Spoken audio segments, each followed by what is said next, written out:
कुछ नहीं कर सकते। ये बताइए कौन है इस हॉल में जिसको टर्मिनल डिजीज़ नहीं है? टर्मिनल डिजीज़ का अर्थ होता है एक ऐसा रोग जिसका अंत मृत्यु में होना है। जीवन ही है टर्मिनल डिजीज़, जीवन ही है वो रोग जिसका अंत मौत में होना है। या किसी का जीवन इनटर्मिनेबल भी है कि कभी ख़त्म नहीं होगा। कोई है ऐसा जो बेअंत जीने वाला है? अनंतता किसी को उपलब्ध है? कोई है यहाँ पर अमर्त्य? तो मर तो सब जाएंगे ही। कोई 2 महीने में मरेगा, कोई 6 महीने में, कोई 20 साल में। शरीर तो प्रतिक्षण मृत्यु की ओर ही बढ़ रहा है ना। तो जो 2 महीने में जाने वाला है, जो 2 साल में जाने वाला है, फ़र्क क्या पड़ता है? सब कतार में लगे हैं, कोई आगे है कोई पीछे है। जाने वाले से तो आप संवेदना यूं दिखाते हैं जैसे कि वो गया है और आप रह गए हैं। भाई वो जहाँ पहुँचा है पीछे पीछे आप भी तो आ ही रहे हैं वहाँ, या आप यहीं रह जाएंगे? या तो प्रश्न ये हो कि करें क्या ऐसे जीवन का जिसकी परिणति मौत है। फिर तो प्रश्न ठीक है कि करें क्या ऐसे जीवन का जिसका अंजाम मौत है, फिर तो ठीक है। पर यदि प्रश्न को आपने विशेषतया किसी एक व्यक्ति के लिए, किसी एक स्थिति के लिए पूछा, तो इससे यही प्रदर्शित होता है कि हम देख ही नहीं पा रहे हैं कि यदि जीवन रोग है, घातक रोग है, तो हम सब उसी रोग से ग्रस्त हैं।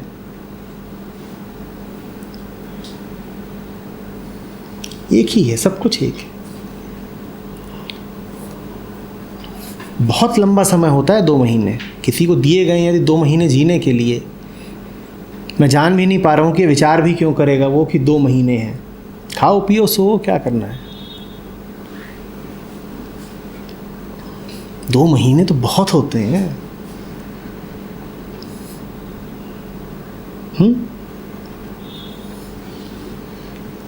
भारत में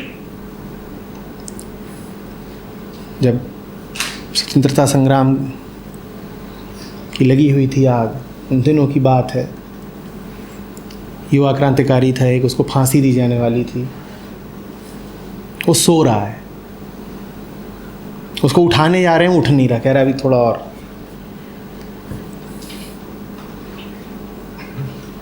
करना क्या है, अभी सो रहे हैं ना।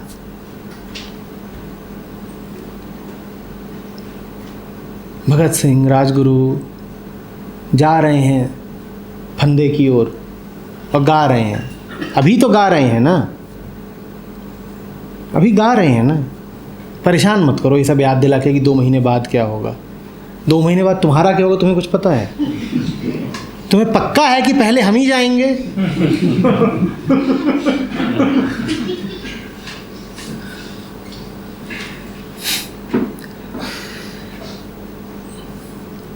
कष्ट में जी रहे हो आप तो 2 महीने वैसे भी 20 साल जैसे हो जाते हैं। और आनंद में, प्रेम में जी रहे हो तो 2-4 क्षण भी काफ़ी होते हैं। उनमें इतनी गहराई होती है कि मौज। समय को क्या गिनना। मौत की देखिए बात तब ज़्यादा उठती है जब पहले ये भ्रम हो कि अभी जिंदा हैं। जिसको जाना है उसको गया हुआ ही मान लीजिए ना। शरीर से उम्मीद ही मत रखिए कि बहुत कुछ देगा। मान लीजिए कि मरा ही हुआ है, अब मृतवत जिए। ये उम्मीद ही न रखें कि ये कुछ दे जाएगा। अब इसके जाने का डर भी नहीं रहेगा।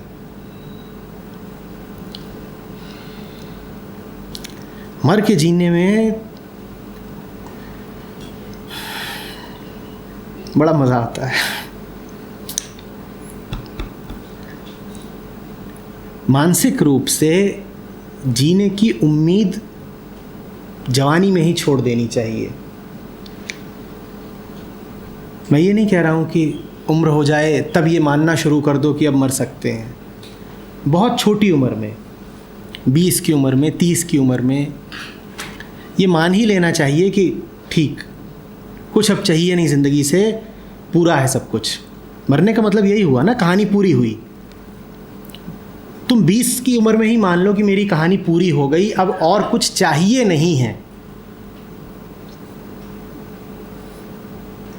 अब बस धमाल करेंगे, निश्चिंत बेफिक्र। अब क्या करेंगे? धमाल। अब कुछ चाहिए नहीं है, हासिल कुछ नहीं करना है, जो कुछ चाहिए था हो गया। जैसे छोटे बच्चे होते हैं ना,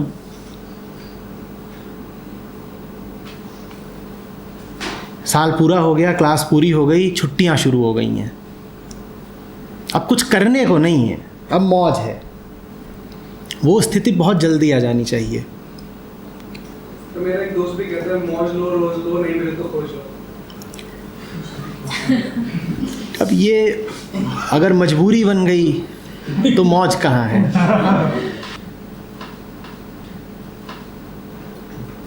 मौज का अर्थ है कि मौज की भी अब अनिवार्यता नहीं रही, समस्त अनिवार्यताओं से मुक्त हो गए, कुछ चाहिए नहीं। असली मौज इसमें है कि अब मौज की भी खोज नहीं रही, कुछ चाहिए नहीं, कुछ खास नहीं। और चाहिए नहीं का मतलब ये नहीं है कि निढाल हो गए, बेदम हो गए, मृतप्राय हो गए, पड़े हुए हैं। चाहिए नहीं का मतलब ये है कि मिला हुआ है, आओ अब लुटाते हैं। समझ रहे हो? चाहिए नहीं मतलब ये नहीं है कि रूठ गए हैं और लेंगे नहीं, जैसे घरों में होता है, नहीं हमें नहीं चाहिए, अरे खाना खा लो, नहीं चाहिए, नहीं वो वाला नहीं है ये वो है कि भर गए पूरा, जो जानने को था जान लिया, आखिरी बात सामने आ गई, सब मामला पूरा, अब लुटाएंगे। अब जीने की आवश्यकता से, अनिवार्यता से मुक्त हो गए, अब आगे का खेल मस्ती का है। ये जो शब्द है मौज और मस्ती, जैसे उन्होंने कहा, इनको भी जो आप कह रहे हैं उसमें परिभाषित कर देना जरूरी है, क्योंकि उनकी जो मौज है वो मस्ती वाली मौज है। हाँ, वो खोज वाली मौज है। नहीं, वो नहीं कह रहा हूँ। मौज का अर्थ खोज से मुक्ति है, कुछ ज़रूरत नहीं महसूस होती। ज़रूरत नहीं महसूस होती मतलब ये नहीं है कि जीवन का निषेध कर रहे हैं, ज़िंदगी से इनकार कर रहे हैं, नहीं, ठीक है, जो है सामने बढ़िया है, मिलेगा तो भोगेंगे।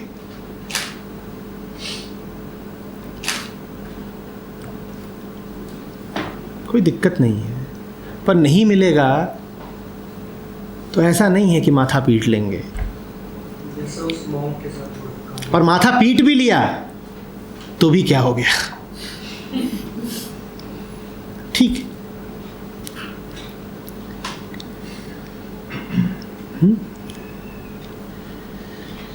जीवन मुक्ति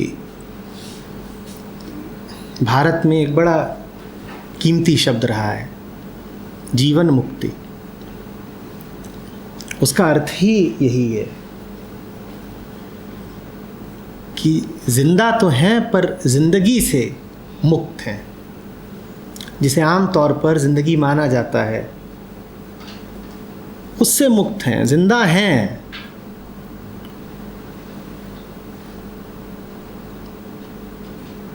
पर जिंदगी का बस रस ले रहे हैं, जिंदगी जो जहर देती है उससे मुक्त है। कबीर कह गए हैं, माखन माखन संतों ने खाया और छाछ जगत बपरानी।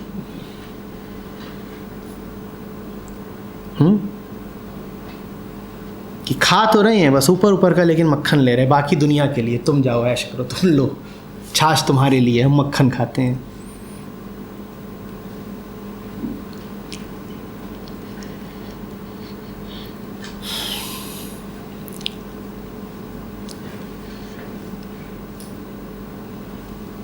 इतनी शिद्दत से जिया जाए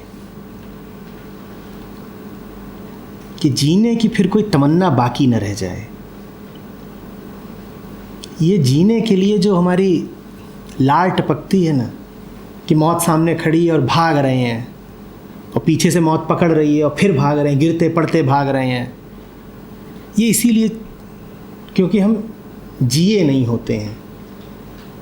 जो जिएगा गहराई से वो तो हर समय मरने के लिए तैयार रहेगा, कहेगा ऐसा जो कुछ था वो देख तो लिया है। वो गहरी से गहरी बात जो तुम सोचते थे कि 500 साल जी करके पता चलेगी, वो पता तो है।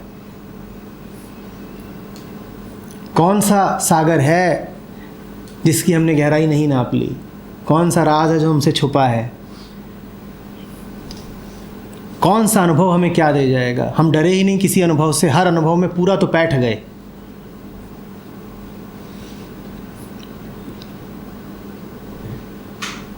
हमारे करने को बचा क्या है कि हम तड़पें कि कहीं मर न जाएं?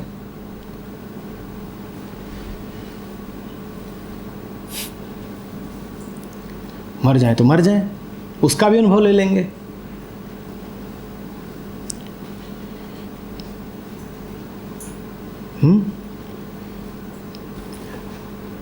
पढ़ाई करते थे तो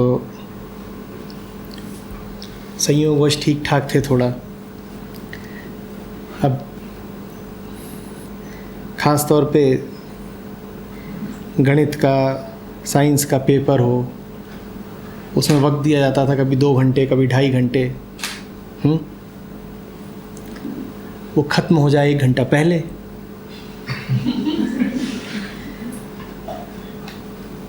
बड़ा मज़ा आता था। सब पेपर लगा रहे हैं, तुम बाहर आकर के खेल रहे हो। उस खेलने में जो अद्भुत आनंद था वो आमतौर पे नहीं आता था। सब कर तो लिया, अब पेपर देने में दिक्कत क्या है? जैसे पेपर दिया जाता है ऐसी ज़िंदगी दे दो। सब तो कर लिया, अब बचा क्या है? लो, तुम ले लोगे, उसके बाद हम और खेलेंगे। जब तक थी तब भी खेले, उसके बाद और खेलेंगे। जीने की तड़प सिर्फ अनजिया जीवन दिखाती है। जितना कम जियोगे, जीने की अभिप्सा उतनी ज़्यादा रहेगी।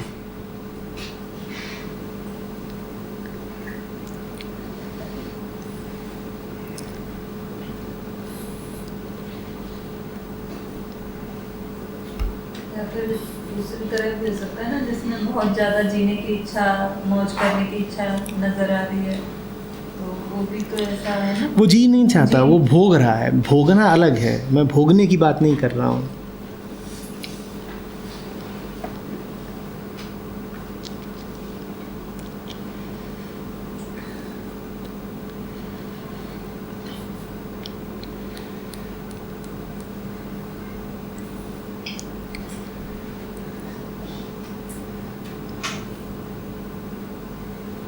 जब मौत ज़बरदस्ती आती है तो बड़ी डरावनी और कड़वी होती है।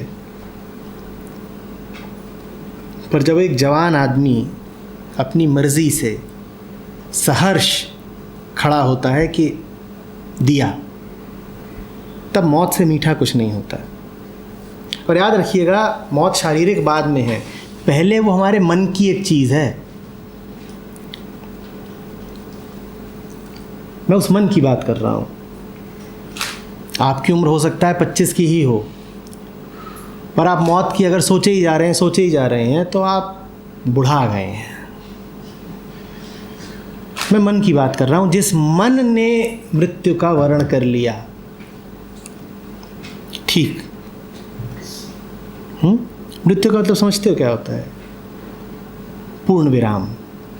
जो भी पीछे से प्रवाह चलता आ रहा था वो रुक गया।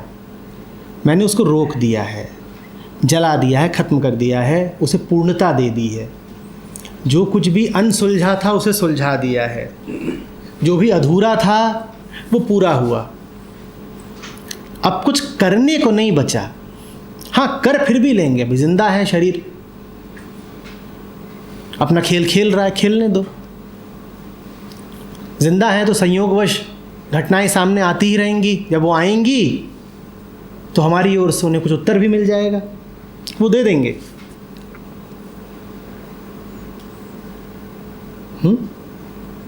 तो मरने का सबसे बढ़िया समय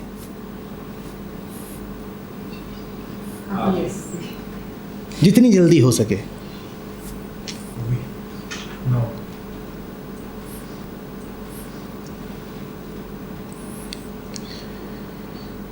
जवान मौत होनी चाहिए, बिल्कुल। अकाल मृत्यु शब्द बड़ा सुंदर है। काल मृत्यु तो ये हुई कि समय ने मारा। अकाल मृत्यु का अर्थ हुआ कि समय की परवाह कौन कर रहा है। पर हम अकाल मृत्यु शब्द को बड़े दूषित तरीके से इस्तेमाल करते हैं। कोई बेचारा ऐसे ही कहीं सड़क दुर्घटना में मारा गया तो हम कह देंगे अकाल मृत्यु हो गई इसकी, ये वो। ये बेकार की बात है। समस्त आध्यात्मिकता का उद्देश्य ही है अकाल मृत्यु, कि शरीर को तो काल मारेगा। काल आए उससे पहले तुम भांजी मार दो। जब वो आए तो उसे कुछ मिले ही ना मारने के लिए, वो भी कहेगा यार फालतू। जिसको मारने आए वो तो कब का मर गया। परीक्षित के विषय में कहा जाए तो अकाल मृत्यु होनी चाहिए।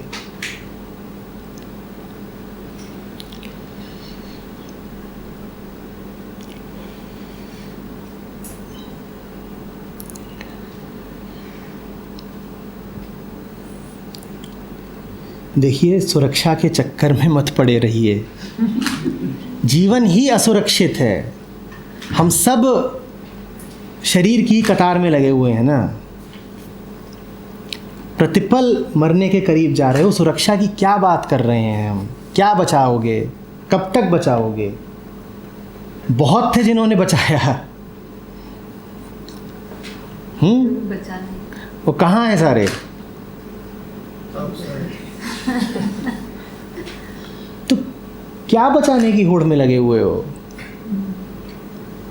कुछ बचने वाला तो है नहीं। बेकार टाइम वेस्ट, उल्टी गिनती चल रही है।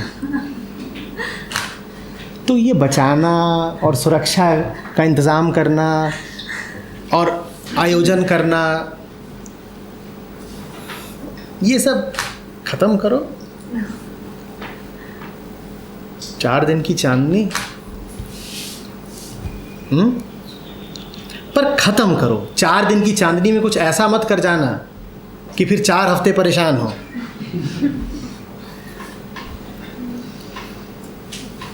कि अब अगले महीने पता चलेगा कि 4 दिन की चांदनी ने क्या रंग दिखाया है 4 हफ्ते बाद।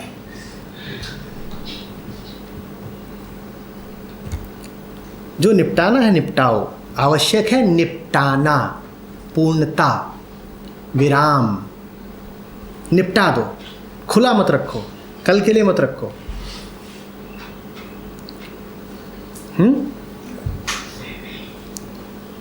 जिंदगी को जिया भी जाए और उसमें डिजायर्स भी ना। अगर डिजायर्स हैं तो आप फिर उसको अच्छे तरीके से जी नहीं पाएंगे। इसका क्या तरीका? डिज़ायर्स रहेंगी, कोई तरीका नहीं है। आप कामनाओं को मारेंगे, वो मरेंगी नहीं, वो दब जाएंगी, वो संग्रहित हो जाएंगी, फिर वो दूसरे तरीके से अपना रूप रंग दिखाएंगी। कामनाएं तो रहेंगी, इच्छा की बात मत करिए। इच्छा उसकी करिए जो इच्छा का विषय हो। इच्छा उसकी मत करिए जो इच्छा करने से मिलेगा नहीं। आपको इच्छा करने से कोई किताब मिल सकती है, आप कर लीजिए इच्छा, पर आपको इच्छा कर करके बोध नहीं मिलेगा। किताब मिल सकती है, बोध नहीं मिलेगा। हमारी समस्या ये नहीं है कि हम चाहते ज़्यादा हैं, हमारी समस्या ये है कि हम वो चाहते हैं जो चाहने से मिल ही नहीं सकता। चाहने से ज्ञान मिल सकता है, किताब मिल सकती है, समझ नहीं मिल सकती। चाहने से रुपया पैसा मिल सकता है, आज़ादी नहीं मिल सकती। रुपया पैसा आप चाह लीजिए, लेकिन आप ये सोचें कि रुपए पैसे से आज़ादी मिल जाएगी तो नहीं मिलेगी। चाहने से आप किसी के पास जा सकते हैं, आप तमाम तरीके का आयोजन कर सकते हैं, पर चाहने से आप प्रेमी नहीं हो जाएंगे। दिक्कत कामना में नहीं है, दिक्कत ये है कि हमने कामना को गलत जगह भिड़ा रखा है। हम कामना करते हैं कि परमात्मा मिल जाए, अब कामना करने से वो थोड़ी मिलेगा। हम कामना करते हैं कि प्रेम मिल जाए, कामना करते हैं मुक्ति मिल जाए। ये कामना के उचित विषय ही नहीं है। कोई वर्ल्ड ट्रैवल करना चाहता है, उसकी अफोर्डिंग पावर नहीं। भाई उसने अगला मोहल्ला देखा है या वो वर्ल्ड में शुमार नहीं होता। वर्ल्ड का मतलब ही है कि जब देश की सीमा पार करी। ऐसे बहुत होते हैं, उन्हें दुनिया घूमनी है। उनसे पूछो अगला कस्बा देखा है, नहीं। उनसे पूछो यहाँ 60 किलोमीटर नदी बहती है, देखी है, नहीं। जाना कहाँ है? स्विट्ज़रलैंड। उन्हें कहीं नहीं जाना, उन्हें बैठ के रोना है। रोना मकसद है तो रोना है। उन्हें आप दुनिया घुमा दीजिए तो कहेंगे जुपिटर तो भेजा नहीं।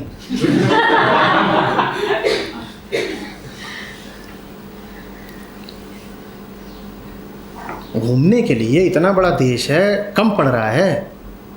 पूरी ज़िंदगी बीत जाएगी तब भी आप तिहाई नहीं देख पाएंगे। पर कहते हैं देखो क्या करें, साधन नहीं है, नहीं तो जाते। कहाँ जाते पता नहीं, क्यों जाते? चांद पे नहीं जा पा रहे हैं।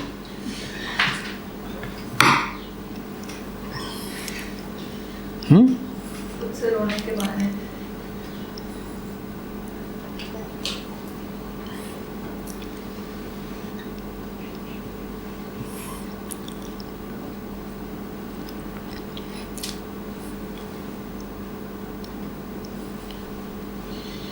जब व्यर्थ की चाहत होती है तो वो पूरी तो हो नहीं सकती, पूरी होगी नहीं और रोने का बहाना मिल जाएगा।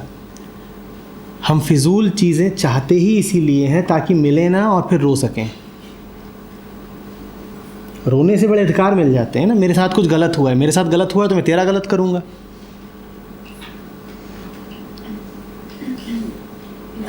जो व्यक्ति पूरी दुनिया घूमना चाहता है वो दुनिया नहीं घूमना चाहता, वो ये साबित करना चाहता है कि वो इतना अपूर्ण है कि जब तक समस्त भूमंडल का चक्कर न लगा ले तब तक उसकी अपूर्णता भरेगी ही नहीं। वो ये दिखा रहा है कि इतना उसमें छेद है। कुछ स्पिरिचुअल मास्टर्स भी ऐसे हैं, स्पेशली वेस्टर्न कंट्रीज के अंदर, जिन्होंने ये कॉन्सेप्ट भर दिया है कि you believe whatever you believe it will happen, whatever you imagine it will happen। तो वो चीज़ें लोगों को और ज़्यादा मतलब बजाय इसके कि वो डिज़ायरलेस करने के या उनको सबड्यू करने के, रियलिटीज़ के नज़दीक जाने, they are actually exploring their passions और व्हाटएवर। वो इसीलिए हो पा रहा है ना क्योंकि हम अभ्यस्त हो चुके हैं कुछ भी स्वीकार कर लेने के। वरना जो बात हो रही है वो तो जीवन की हो रही है। जीवन पर उनका कोई आधिपत्य तो है नहीं कि वही भर जी रहे हैं, हम तो मुर्दा हैं। अगर वो ज़िंदगी को देख के कोई बात कह सकते हैं तो ज़िंदगी उपलब्ध तो हमें भी है ना। अगर उपलब्ध हमें भी है तो हम क्यों नहीं अपनी आँखों से देख पाते, और क्यों नहीं जो बात सरासर झूठ है उसे झूठ कह पाते। कोई भी आकर के कैसी भी परी कथा सुना जाता है और हमारा उसमें यकीन हो जाता है, ऐसा क्यों? और उन्हें अच्छे से पता है कि आप किन बातों में यकीन करने को आतुर हैं। वो वही परोस देते हैं, वो वही परोस देते हैं, फिर खूब बिकते हैं। बेसिक ग्रीड है इंसान के अंदर, बस उसी की वजह से वो जितना बिकते हैं उतना प्रसिद्ध होते हैं, जितना प्रसिद्ध होते हैं उतना और बिकते हैं, ना लोग और सच मान उतना और सच मान लेते हैं। भाई कोई किसी ऐसे विषय पर कुछ बोले जिस विषय का आपको कोई ज्ञान ना हो तो एक बार को माफ़ी है कि आप बहक गए। पर आपसे बात की जा रही है जीवन की, आपसे बात की जा रही है मन की। कौन ऐसा है जो मन नहीं जानता, कौन ऐसा है जो जीवन नहीं जानता? फिर क्यों कोई आकर के आपको कोई भी पट्टी पढ़ा जाता है? असल में अगर कोई आपका हितैषी होगा, गुरु नहीं कह रहा, दोस्त भी होगा, तो भी उसका काम इतना ही होगा कि वो आपको कोई नई पट्टी ना पढ़ाए, बस आपको ये दर्शा दे कि देखो तुम पहले ही फंसे हुए हो, मैं तुम्हें और नहीं फंसाऊंगा। समझ रहे हैं बात को? जो बेचारा पहले ही दबा हुआ हो बोझ के तले, उसको और बोझ थोड़े ही चाहिए, उसको तो बोझ से मुक्ति चाहिए।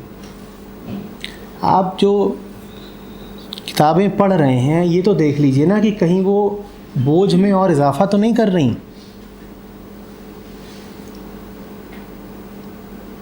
मन वैसे ही इधर उधर पता नहीं क्या ढूंढ रहा है, जो ढूंढ रहा है वो मिलने की चीज़ नहीं। कहीं वो मन को और ज़्यादा तो प्रेरित नहीं कर रही ढूंढने के लिए। मैं बिल्कुल दोष उनको नहीं दूंगा जो ये सब बातें कह रहे हैं। कोई मूर्ख बनने को तैयार बैठा है तो ठीक है, बना लो।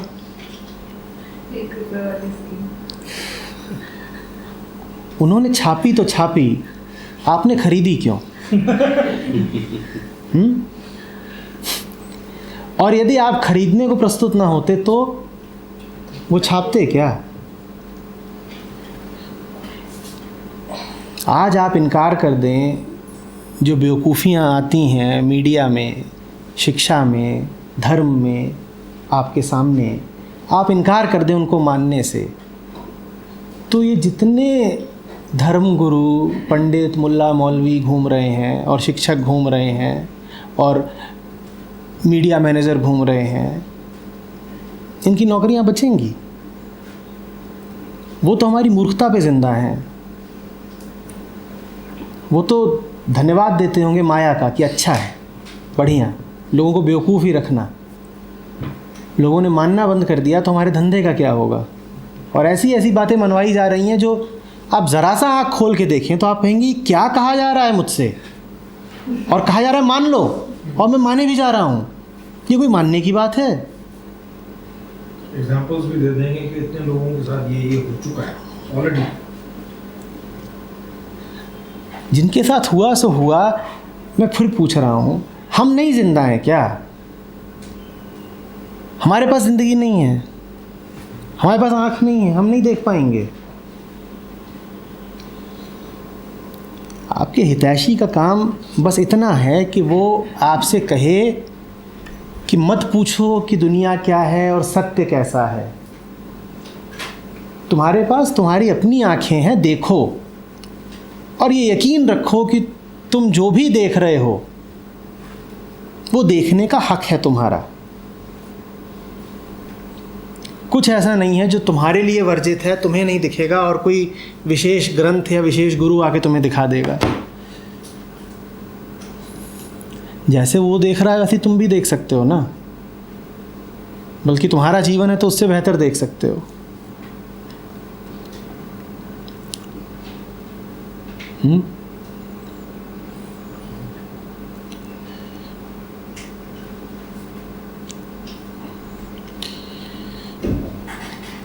यहाँ पर होता है, ये लोग मुझसे बोलते हैं कि हमारा जो हर सत्र होता है उसके बाद दोबारा आने की ज़रूरत ही नहीं पड़ती। चर्चा हो रही थी कि कई लोग होते हैं जो एक बार होते हैं और फिर दोबारा नहीं होते, तो उसके कारणों में एक कारण ये भी निकला कि जब 3 घंटे में ही सब कुछ पूरा हो गया, कहानी ही पूरी हो गई, अब कुछ बचा ही नहीं, तो अब कोई दोबारा वास्तव में आई भी क्यों? कुछ अधूरा छोड़ो, कोई लालच छोड़ो कि अब अगली बार क्रमशः टू बी कंटिन्यूड, तो लोग आए भी। सब कुछ तो हो जाता है कि ऐसा है, ऐसा ऐसा, ख़त्म, बात ख़त्म। तो कोई काहे के लिए? पर अच्छा है ना, बहुत अच्छा है। बात ही इतनी ज़रा सी है कि बार बार क्या सुननी। बहुत अच्छा है, आप एक बार सुनो और निर्भर हो जाओ, आओ ही नहीं दोबारा। हो गया, खुल गई बात, सब समझ में आ गया। और दोबारा आओ फिर तो ज्ञान के लिए ना आओ, मिलने के लिए आओ, बहुत अच्छा है, बैठेंगे, बातचीत करेंगे, वो सुंदर है। पर अगर खोजी की तरह आ रहे हो,